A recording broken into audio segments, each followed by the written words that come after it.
पाक ऑक्यूपाई कश्मीर की 24 सीटें, क्योंकि वो हमारा है, हमने रिजर्व रखी। इंग्लैंड में वैकेशन कर जम्मू कश्मीर के बदलाव का अनुभव नहीं कर सकते हो। अगर धारा 370 खत्म हुई तो खून की नदियां बह जाएगी। कहते थे खून की नदियां छोड़ो, कंकड़ चलाने की हिम्मत नहीं है किसी की। अगर सीज फायर 3 दिन लेट होता तो पाक ऑक्यूपाई कश्मीर आज भारत का हिस्सा। हम सीज फायर पर विचार करके कुछ बेहतर मार्ग निकाल सकते थे। मुझे लगता है कि भूतकाल में हमसे द्वारा की गई गलती है। मैंने जो कुछ पढ़ा वो जवाहरलाल नेहरू जी ने लिखा है कि ये मेरी मिस्टेक थी। मिस्टेक नहीं थी, ब्लंडर था।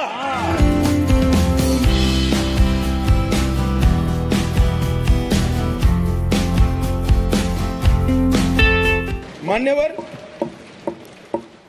जिस 5 और 6 अगस्त का बिल 2019 का कुछ लोगों को जूते में पड़े कंकर की तरह खटकता है, उनको मैं बताना चाहता हूं, इसी बिल का हिस्सा था न्यायिक डिलिमिटेशन।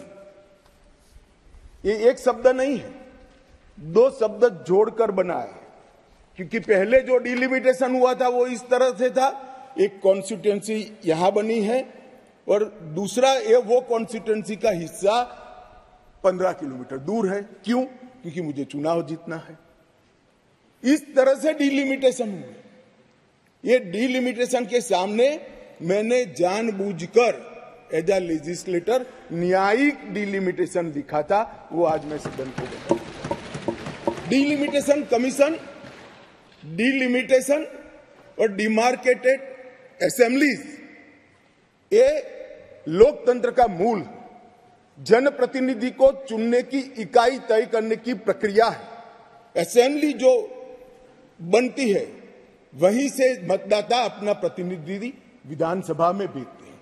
अगर डिलिमिटेशन की प्रक्रिया ही पवित्र नहीं है तो लोकतंत्र कभी पवित्र नहीं रह सकता। मान्यवर, इसलिए इस बिल के अंदर हमने व्यवस्था करी थी कि डिलिमिटेशन, न्यायिक डिलिमिटेशन फिर से किया जाएगा। नई जो स्कीम बनी है उसमें जम्मू में पहले 37 सीटें थी, 37 सीटें थी।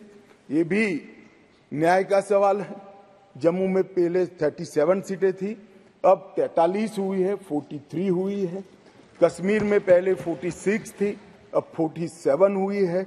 और पाक ऑक्यूपाई कश्मीर की 24 सीटें, क्योंकि वो हमारा है, हमने रिजर्व रखी है। मान्यवर, 24 सीटों को इस तरह से पहले 107 सीटें जम्मू कश्मीर विधानसभा में थी, अब 114 सीटें हुई है।